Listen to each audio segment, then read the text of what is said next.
Sehr geehrte Frau Natividad, sehr geehrte Frau Vizepräsidentin, liebe Ms. Natividad, Vice President, and to all my fellow combatants in the women's struggle, thank you so much for the invitation to this opening ceremony at this year's Global Summit of Women. It really is a fantastic honor for me to be able to speak to you today as Vice President of the German Bundestag and to welcome you on our behalf. I'm delighted to be part of this important summit today, and so much to you. Thank you for those fighting words we've just heard from you. And thank you so much for the work that you've been doing over the last 35 years for all women in this world.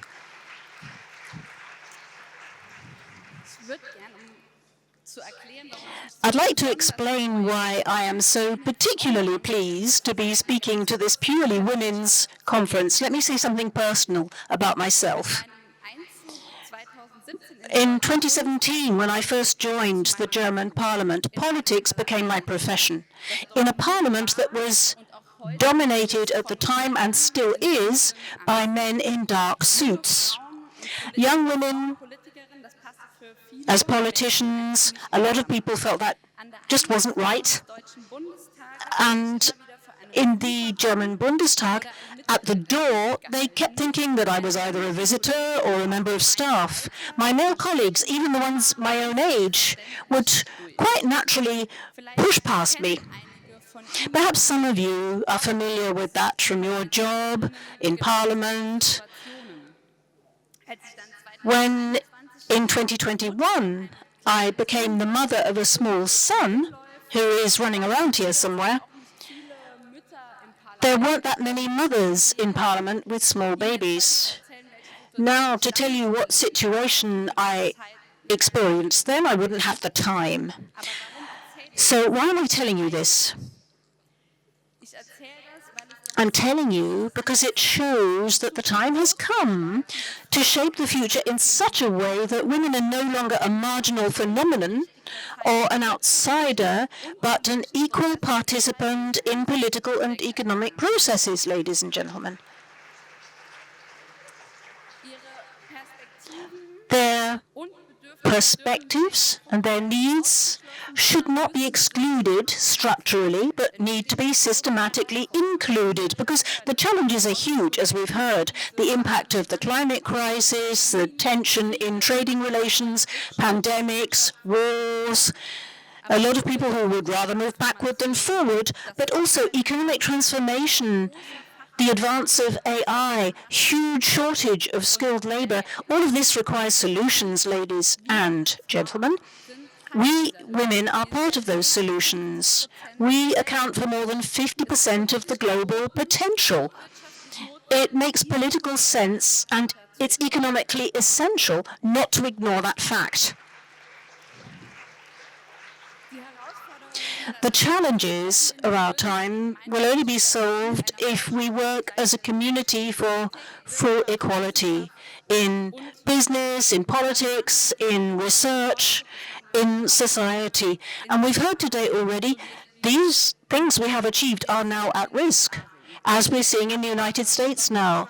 When people who hold power, like Donald Trump, are telling companies that they have to put aside their programs to encourage women, we have to respond together. Then people in responsibility need to show clearly that they take equality seriously. I expect that from heads of government, whether they're male or female, across the world, from anyone who holds responsibility in industry, because the equal participation of women in influence and power is not just a matter of basic rights. It makes sense economically too. We all know that for companies it makes sense to have diversity on the managerial floor, that companies do better when women take responsibility. But in Germany, we still have a quite specific phenomenon. Whenever we have a project that comes out of Parliament planning to improve equality, if it has an immediate impact on industry, we hear all sorts of voices telling us that this will lead to the demise of the economy. That we really cannot expect the economy to bear this burden, as if women were a burden. Are we supposed to stop? We've already heard from the Vice-Chancellor. The first time that we came up with a law in Germany for women in leadership positions with a minimum quota in supervisory boards, we carried on with that in 2021 despite this negative phenomenon, and we increased that to the boards of listed companies. And it won't surprise you that it was not the demise of industry or the economy, and actually the share of women in managerial offices has increased, and companies have actually got better and more attractive. Unfortunately, this law only applies to a few companies. In 2024, the share of women in DAX boards,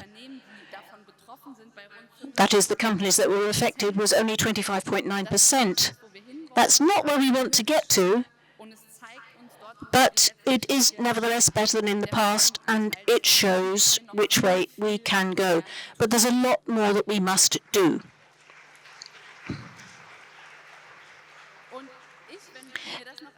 And if you don't mind me saying that as a parliamentarian, I think we need equality in industry, but it needs to be reflected in politics. It's not going to be enough if women reach the boards of DAX-listed companies, but then in parliaments and in international bodies, there is still male domination. We've heard the figures. Fair representation in politics is not a means in itself or an end in itself. It is the basis for democratic participation.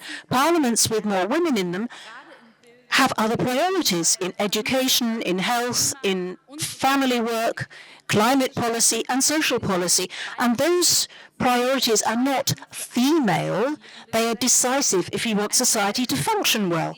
A society where people who care, people who teach, people who look after small children play an important role.